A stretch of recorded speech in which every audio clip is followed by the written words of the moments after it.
Una charla para entender lo que está pasando. Esta es la conversación de hoy en Turno AM.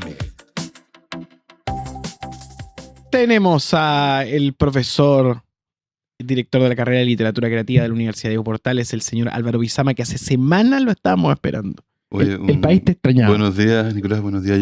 Sí, después, un día para semana que no pude venir, luego fui atacado por una gripe que me mandó a cama 2 semanas. 2 semanas. Pues 2 semanas, perdí como, o sea, no perdí, pero estuve todo, la buena parte de junio fue como resfrío. Pero pasaste junio, eso es lo importante. Pasé junio, pero hay un momento que estuvo duro, pero no, bien, qué rico estar de vuelta y bacán. Y presente junto a, digámoslo, al arquitecto del rock nacional, un clásico, leyenda. Por favor, qué honor tener a un mito viviente, a Cristian Heine. Por favor, qué placer tenerte. Buenos días, Cristian. Hola. Hola, qué bueno estar acá, qué bueno que estés aquí y compartir. Y estamos también digamos que de entre todas las cosas que hace Cristian, está Shogun nuevamente a la palestra porque hay una reedición. Sí. ¿No te gusta hablar? No, pero estoy acá. Gracias por invitarme.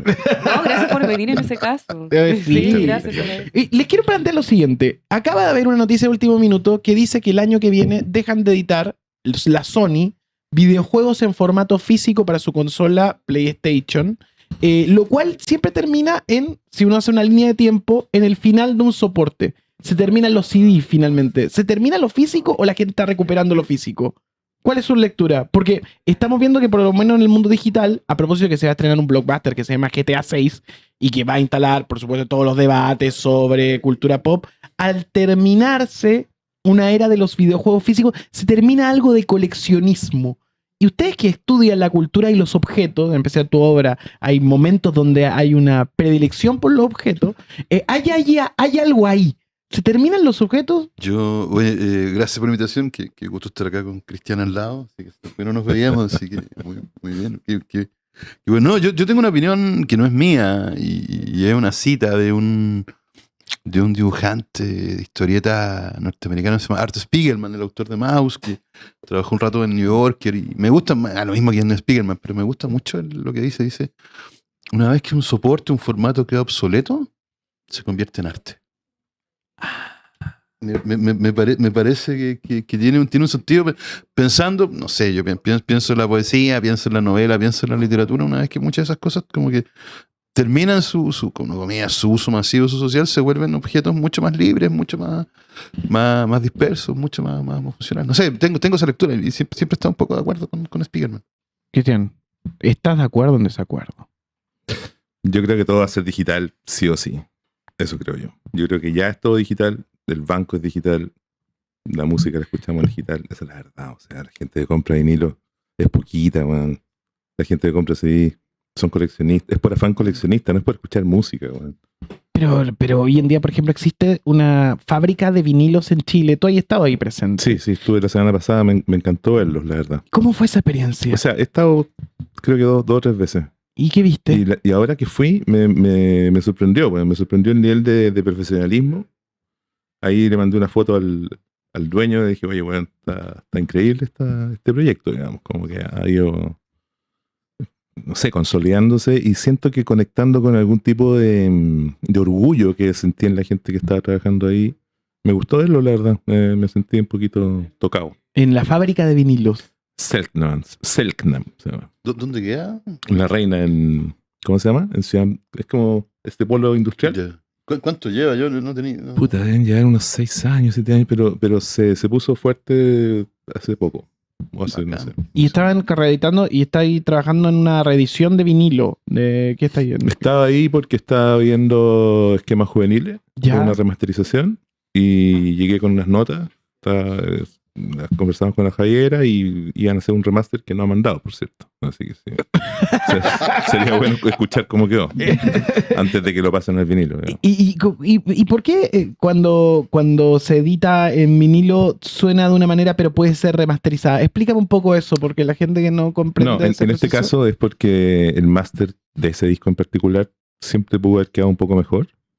¿Pero eso es obsesivo o porque siempre puede haber quedado mejor? Obvio, algo de obsesión hay, pero sí, yo creo que no estaba bien, digamos, no estaba bien. Va a quedar mejor, créeme. Y nadie lo va a notar.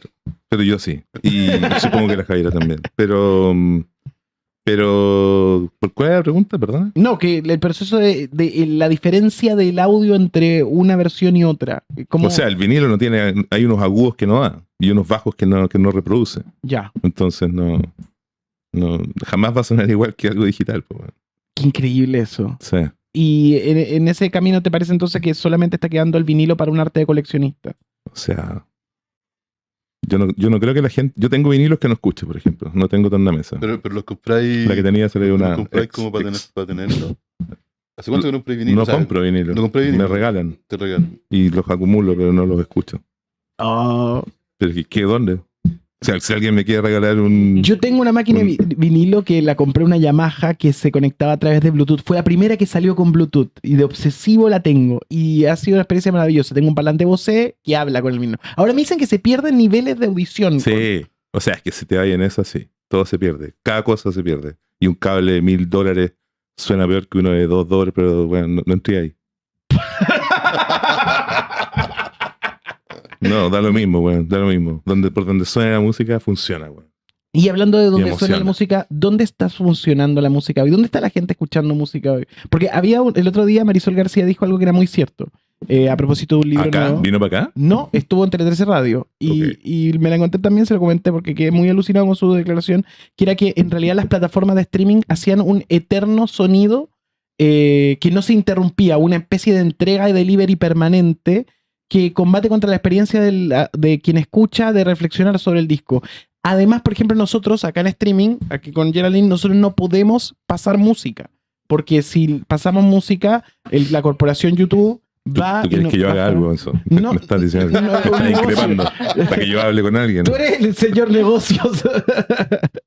No, pero lo que voy es, ¿cómo se escucha música hoy? ¿Cómo la gente está escuchando música hoy? Bueno, no sé, yo creo que la forma de escuchar música con discos tampoco es algo tan antiguo, tiene 100 años nomás. Entonces, no sé, es como que estamos también dramatizando una situación, ¿no? Hay una nueva forma de escuchar música, se escuchaba música hace 500 años, no sé cómo se escuchaba, pero se escuchaba, la gente cantaba, supongo. Yo estaba. No me pregunté ¿Tú por estabas qué. en esa época? No, estaba por alguna razón de investigaciones que armando algo sobre 1858. Estoy haciendo una investigación y empecé a pensar en eso y me di cuenta, claro, que lo que sucedía era que, y empecé a investigar, sucedía que la gente movía las partituras, no se movían no se movían la orquesta, se movían las partituras, entonces estaban todos como un poco en Eso ese, pensando desde que hubo notación musical. digamos. Claro, en ese presente. Entonces, como que era interesante pensar como en Chile en ese siglo XIX lo que se movía era la partitura. No sé, a mí me pareció increíble. Estaba buscando una especie de banda sonora respecto a lo que estaba tomando nota y como que me encantó pensar que, claro, que las partituras circulaban, no circulaba la orquesta, no circulaban los músicos, pero circulaban como... Y eso estaba como en el aire, como las áreas de la ópera. No sé, no soy experto en modo alguno, pero... Estaba en el aire, exacto. Era lo que estaba en el aire, Y sí. muchas cosas están en el aire.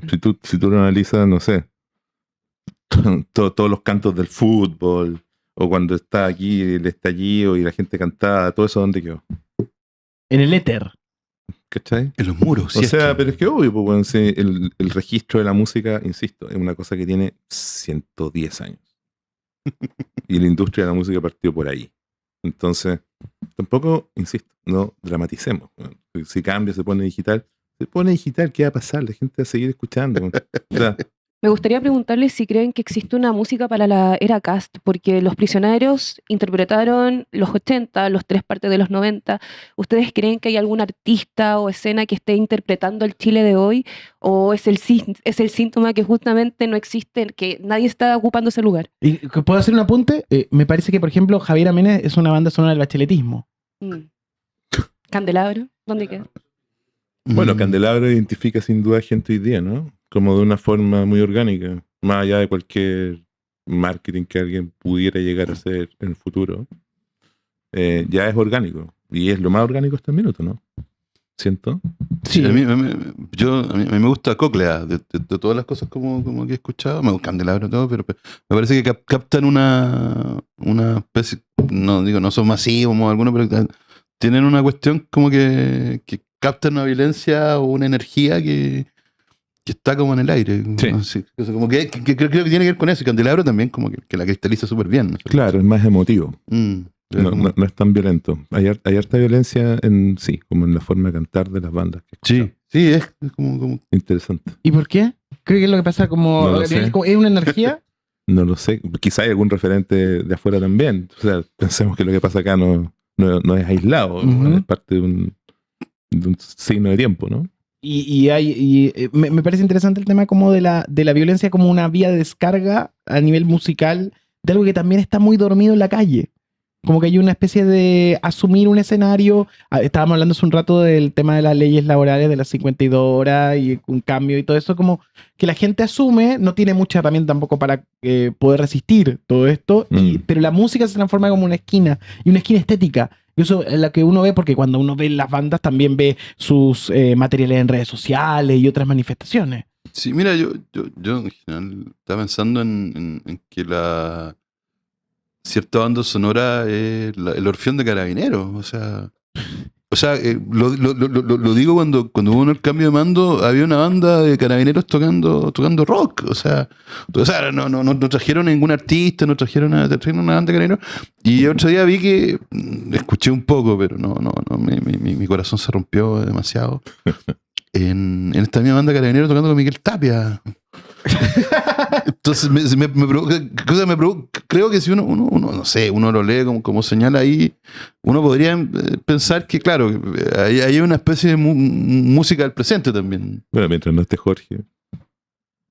No quería decir eso. Oye, No creo que llegue a estarlo nunca ahí tampoco. y ahí, bueno, dentro de las cosas que está haciendo Cristian es trabajando con el mundo de la inteligencia artificial. Quienes lo conocemos sabemos que es parte de tus intereses. Y estamos también atentos a cómo esto va evolucionando y cómo va comiéndose cada vez más espacio y más debate sobre temas laborales y otros. Pero al artista, la inteligencia artificial, ¿qué le hace? ¿Qué le genera? Yo creo que es una herramienta. Ujú. Creo que es una herramienta y yo no tengo una visión catastrofista con la tecnología, nunca la he tenido, weón. Siempre me ha parecido que son relatos medio, no sé, no le voy a poner un adjetivo, pero no es como yo veo la cosa. Yo veo la cosa de una forma más positiva. Y estoy seguro de que va a ser así. O sea, claramente a la gente le da susto los cambios, pero no vas a poder detener esto. Esto ya empezó y solo se va a perfeccionar. Y ojalá que para bien. ¿Y hay algo que hayas visto que te haya dicho, oh, esto sí que es un cambio? Por ejemplo, a mí me pasó que cuando empecé a ver videos de inteligencia artificial, más allá de la estética Pixar memética, y que hay como sensaciones de realidad, ¿cachai? Como que van conmoviéndolo a uno. ¿Hay algo que hayáis visto que hayáis dicho, esto va camino de ida y no hay retorno más atrás? O sea, yo no sé si tú sabes, pero ya se usa mucha IA que uno no nota en muchos procesos del cine, por ejemplo. Me imagino que en televisión también, pero en cine se usa mucho. Digo cine porque es una industria. O sea, hay pocos artes que se han industrializado de la forma en la que el cine y la música lo han hecho. Entonces, o sea, creo que ninguno más, pues bueno. O sea, la danza. El cómic. El cómic es un arte industrial, no en Chile, pero afuera Claro, sí. puede ser. Pero entonces ahí tenéis como grandes sistemas productivos que ya han incorporado a su pipeline distintas herramientas de IA y está ocurriendo, digamos. Y claro, al final la cosa no se va a notar, son herramientas, bueno. No hay que tenerle miedo al futuro. Bueno. Pero sobre eso mismo también hay algo de arte dentro de las propuestas que se mezclan con esa herramienta, y ahí, ¿cómo sobrevive el artista? El arte siempre se mezcla con todo, y yo creo que eso es una realidad que ocurre, y por eso que existen conceptos como eso de la apropiación cultural, todo eso. El arte se mezcla, el arte es promiscuo, el arte se basa en mezclarse de una forma súper irregular, de una forma súper poco ética a veces. Eso es el arte. El arte no es tener frío, como dice Charlie. Ah, no sé, también Charlie. Y ahí Álvaro, en ese como búsqueda del artista como el autor que va y falla y que ahora tiene la inteligencia artificial para no fallar. Es raro igual. Es raro. O sea, Tú que eres profesor de literatura creativa, deben haber trabajos que decir, ¿dónde está lo que antes era una falla ortográfica? Yo creo que, a ver, yo hablo desde mi vereda. Yo creo que en general estoy de acuerdo con Cristian que todo se mezcla, pero también creo que en el caso de la escritura, la vuelta o la artesanía voy a decir una cosa media como la artesanía de la soledad, por lo menos en la escritura de ficción, la escritura es interesante y yo creo que hay una vuelta ahí. Yo tengo una percepción muy heavy como respecto, muy compleja respecto a la escritura con IA, porque no digo que sea fácil detectarla, pero muchas veces a mí me pasa que prefiero el ripio, prefiero el error, prefiero en la escritura, ¿no? Prefiero que en esas escrituras se estrellen y vuelvan y encuentren un camino raro a la velocidad, porque en el caso de la escritura el problema de los sistemas de inteligencia artificial, de la IA generativa, es que reemplazan el paso creativo. Claro. Reemplazan el paso creativo, o sea, y no es una cuestión formal, entonces es una herramienta que contraviene como un proceso que es como muy personal, que es como muy íntimo, que es muy a veces muy lento y que da muchas veces mucha. Oye, Álvaro, pero yo creo que sí.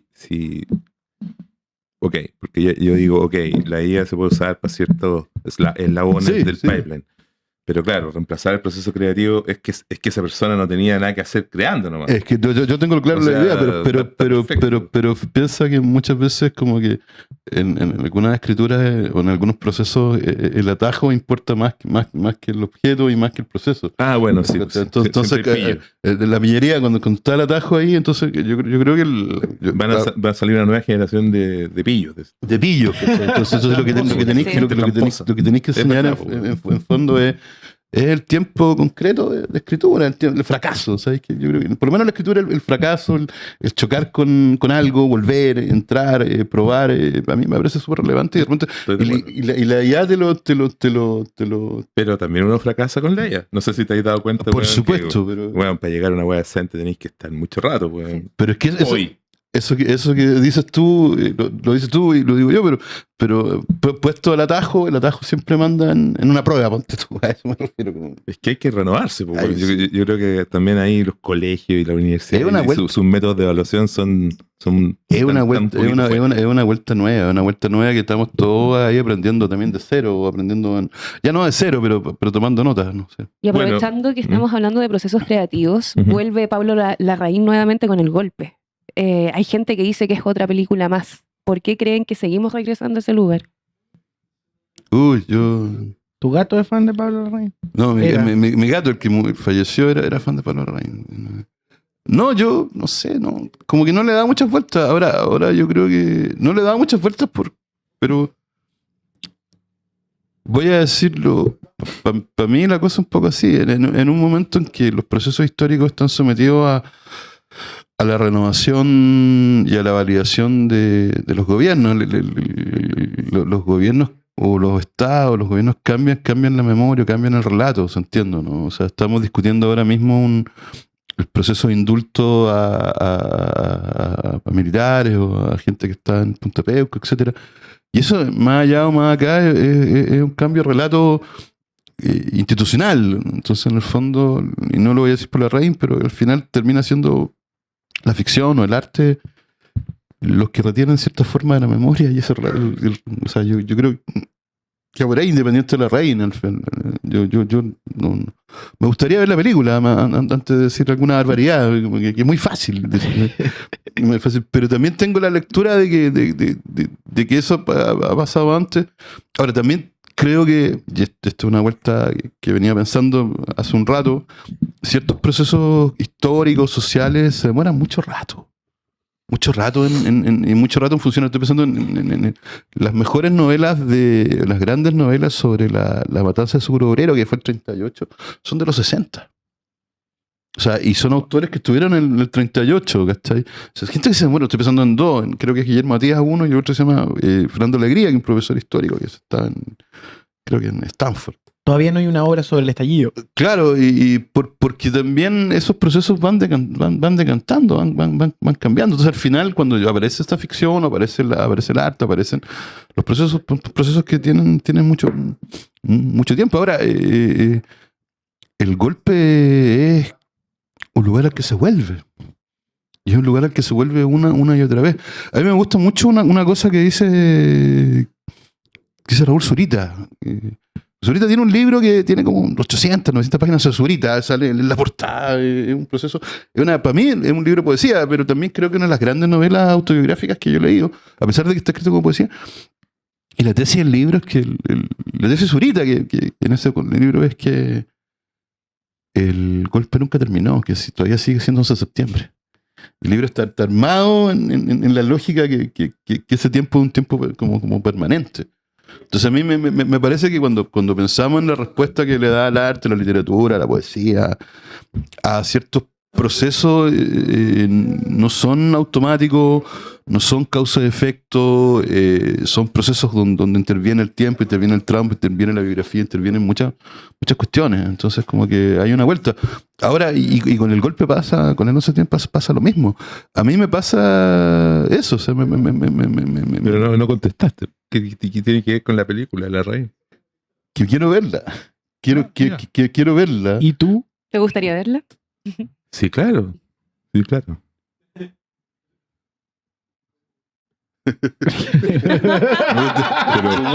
pero por supuesto que me gustaría Oye, verla. y en ese sentido, ¿no crees que también hay un eterno retorno y un eterno loop a septiembre 11?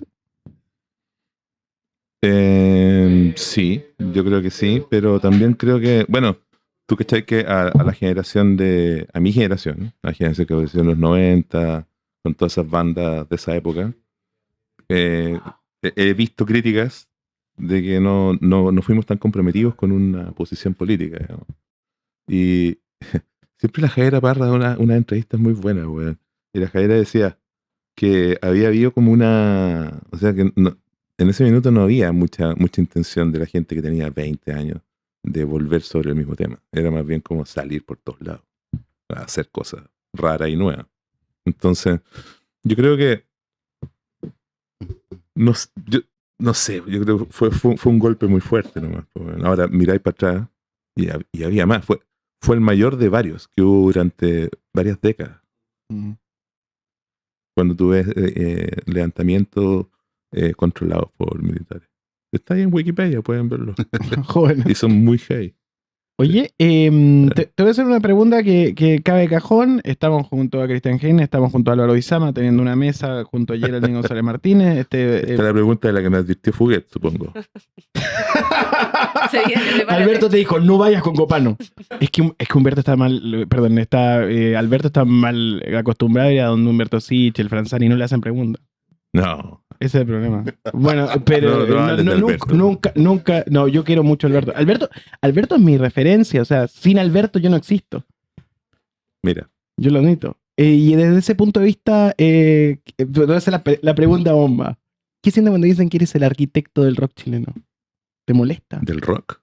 De la música, el pop chileno. De esa gran Me etiqueta. da risa, weón. No, me da risa, weón. Pero hay algo ahí. ¿Hiciste las grandes canciones o trabajaste con artistas grandes canciones que quedan ahí? O sea, estuve en tándems. Estuve en el tándem, bueno, claro, con los Cristianes, estuve en un tándem con Cristian Arenas y la Elin. Después cuando hicimos Supernova con el Coco, hicimos Supernova, Stereo 3, Goofy y los Gloop. Después con la Javiera hicimos todos sus discos, con Jepe hice muchos discos de él. Entonces, claro, pero fue una coincidencia, pues. No creo que sea coincidencia, es injusto contigo. Está bien, pues, son creencias. Pero dentro de ese proceso algo descubriste. Muchas cosas descubrí. ¿Y cuál es el sonido? ¿El sonido? Sí. ¿De lo que descubrí? Sí. ¿Tú dices que tiene un sonido? Tiene un sonido. Ah, no lo sabía. Hay algo ahí. Pero, ¿a qué te referís? Para aterrizarlo. Hay una métrica, un sabor. Es como cuando uno va en una heladería y prueba un sabor de helado y lo encuentra solamente en esa heladería del mundo. No sé, mira, hubo un momento en que todos esos discos se hicieron con muy poca plata, bueno, esa es la verdad. O sea, eran discos donde uno tenía que hacer todo. ¿Cachai? ¿Lo escucháis de nuevo, no? Sí, bueno, ahora me tocó escuchar los de Javiera. Pero Ya. a veces escucho canciones, sí, me gustan harto. Pero no eran discos de... Yo no sé si la gente tiene idea cuánto cuesta una producción, pero yo sé que en el universo indie 600 lucas para un disco ya es mucha plata, digamos. Y 2 millones es como ya, wow. Pero bueno, o sea, en un estándar las canciones parten en 3, 4 millones por canción. ¿Cachai? Y todos estos discos se hicieron con nada, 500 lucas, no sé. Fue revolucionario por eso. Se pudo hacer. Yo tenía la posibilidad de hacerlo con harta calma y estuvo súper bien, yo creo. No, ahora no, la verdad nunca pensé como en ganarme ese apelativo. Pero dices. volvemos a eso. Muchos de esos discos son como si fuera una casa. Sí, po. Son como lugares seguros. Es una radio. Sí, El bacheletismo, bueno. ¿Puedo decir No, algo? no, digo verdad. Era como una. ¿Te puedo decir algo? Es como una.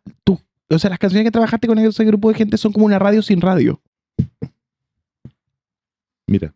Perdón, y déjame decirte que 20 años después, Esquemas Juveniles sigue sonando sumamente moderno. Hay discos que envejecen, pero hay otros que se adelantan. Y eso es lo que representó Javiera Mena en su época hasta el día de hoy.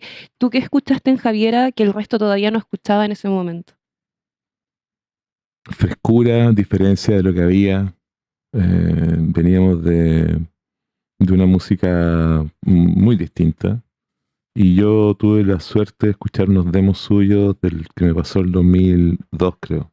Y yo estaba produciendo la banda sonora. Y empecé a buscar música con músicos que yo cachaba que podían ser buenos. Y me pasó un disco. Y no voy a creer cómo era la música, que era muy abstracta. Era un disco del que salió después como primeras composiciones. Pero eran los demos de eso, entonces eran muy ketaminosos.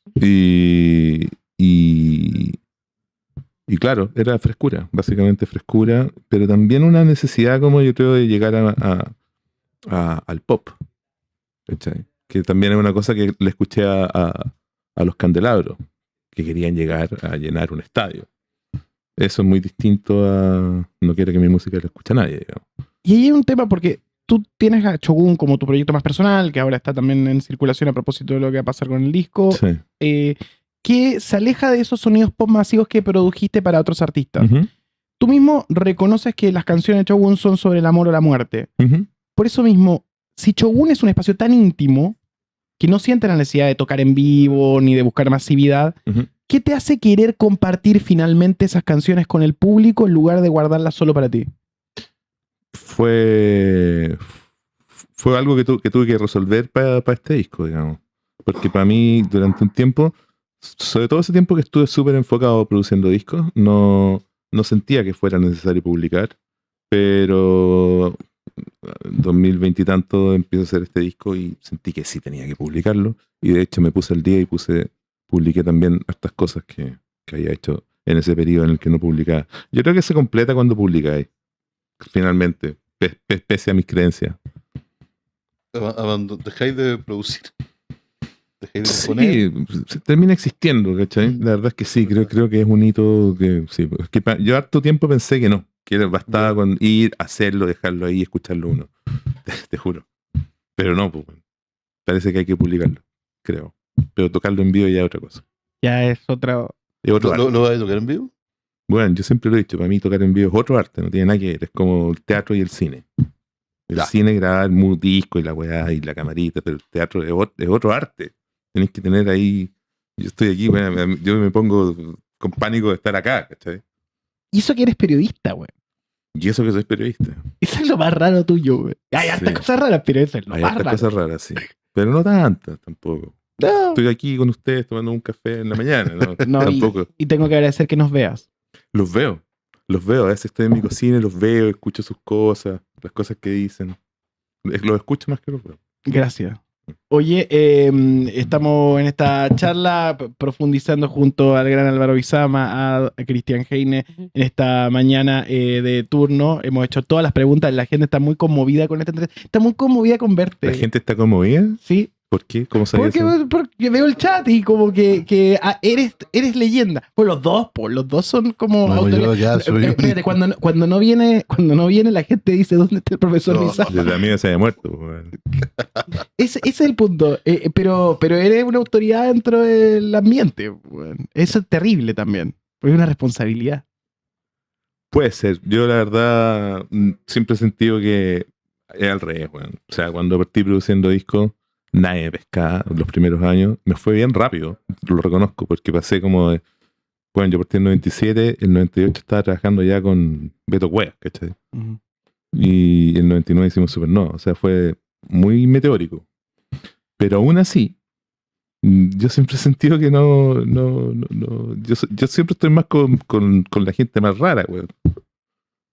Esa es la verdad. Y me siento perfecto ahí. Ese es tu lugar en el mundo. No sé, pero me siento perfecto ahí. Digamos. Mi lugar es estar tranquilo solo, weón. Pero cuando me relaciono con el planeta, creo que es mejor, no sé. Toda la gente con el trabajo tiene un grado de rareza importante, weón. Y para ir redondeando, honrado de sus presencias, ¿qué están viendo? ¿Qué están escuchando? ¿Qué están consumiendo? ¿De qué? De todo. Artistas, escritores, música. Puta, siempre pienso que me van a hacer esa pregunta a alguien, weón, y no sé. Llegó el día. Llegó el momento. No tengo ni Spotify cerca, weón. Estoy escuchando... esto les mentiría. ¿En procesos creativos no sueles escuchar música? No, ¿En serio? no, No, no. no. Oh, wow. No me gustan las referencias. ¿Y cómo te inspiras? ¿Cómo es el proceso? En el proceso de las personas. El humano. Mira. Mm. Viste, no eres tan inteligencia artificial como yo creía. No, pues, sí, a mí me gusta la inteligencia Sí, artificial, pero no, Pero no reemplaza al humano. no No. desconozco, weón, sí, pues, güey. Está muy bien. Álvaro, ¿qué estás viendo, escuchando, consumiendo? Estoy escuchando, estoy escuchando de lo nuevo Coclea, que me ha gustado mucho. Mucho porque me acordé de la energía que tenían los super sordos hace 30 años, lo que me hace pensar que hay un loop y hay una vuelta a ciertas cuestiones. Eso estoy escuchando. Y leyendo, no, estoy en el siglo XIX. weón. Estoy armando una novela y estoy escribiendo. Todavía no me pongo a escribir específicamente. Pero me pasó que me metí en el siglo XIX, me puse a leer puras cosas como de Andrés Bello y teniendo el loop que se parece demasiado al presente. Andrés Bello, weón, mira. De Andrés Bello, sí, Andrés Bello. Estuve mirando cosas de Andrés Bello, estuve mirando cosas de Manuel Montt. Bueno, y con la sincronía de que todo el mundo cita a todos estos tipos ahora, y me parece como leer cosas de esa década, 1858, 56, recuerda bastante al presente, como que son los mismos apellidos, la misma gente. Ah, su mismo apellido, por supuesto. No, pero los mismos apellidos, así Y como. las mismas calles. Las mismas calles. Ahí encontré. ¿Cuándo fue? Para el 1920. Armé una cosa como. Me puse a escribir sobre Pedro Prado, que es un escritor súper fino, súper elegante y todo. Terminé encontrando unos rituales satánicos. Y encontraste a los Prados de ahora que probablemente se dedican a... No, los Prados ahora y todo. No, y ¿sabéis lo que encontré como una harta locura, como harta vuelta, harta referencia? Encontré entre medio, y esto yo no lo voy a hacer, pero encontré un caso de espionaje donde el espía, que no me acuerdo si trabajaba para Bolivia, Perú, era Jovino Novoa. Había un Jovino Novoa detenido en un tren. ¿Pero eso es de fábula? Estaba pintado para fábula. Había un Jovino, hasta pintado para fábula. Había un Jovino Novoa que estaba transando unos documentos de la guerra del Pacífico para pagarse los carretes, una cosa así. Y al final terminó detenido y lo pillaron en un tren con otra persona, ¿no? Estoy como leyendo todo esto, el 19 y el comienzo del 20, me parece que es como leer el presente. Me parece más actual que cualquier ficción. Estoy disfrutando de eso. Un placer tenerlo a los dos esta mañana. Muchas gracias. Gracias por la invitación. Gracias, amigo. ¿Todo bien con la pregunta? Todo bien. Todo ¿Puedes bien. volver a ir y dile a Alberto que quiero volver a ver? Puta, dile tú, pues, weón. Bueno, habla a la cámara. Alberto, te quiero volver a entrevistar. Te echo de menos. Y sé que nos ves. Cuídense, sigan con Turno en Vivo a continuación. Chao.